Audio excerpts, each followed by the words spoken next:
हे कुत्रं बित्र हाकताय मावशी असं? हा, हे बा कुत्रांनी कसं हागलेलं इकडे पा. बाबा बसा तो थोडं मिनटं. हे मिरची मध्ये जे कुत्रे हागून जात आहे त्याचं काय करायचं? पब्लिकला असं खाऊ घालता तुम्ही? नाही तेवढं काढून टाकतो. पण कसं काढणार? आता तुम्ही म्हणता तर आम्हाला थोडी माहिती तुम्ही काढणार. आम्ही तर डोळ्यांनी सक्षम. हे कुत्रं इथे झोपलेलं आहे, त्या कुत्र्याने तिथे हागून दिलं आमच्या समोर. नाही तिथलं भाग काढून टाकतो. ते कोण बघायला येतं? असं काढतं कसं काय साबित करणार तुम्ही काढला असं?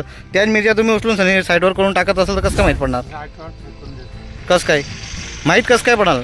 आम्ही तर प्रूफ केलं का तुम्ही हे घाण आहे असं? दिसून जाताना कोणाचे आहे फॉर्म? कोणाचे? हे लखनचे लखन सेठ कुठले आहे ते? इथलं नंदुरबार. नंदुरबारचे आहे का? ठीक आहे.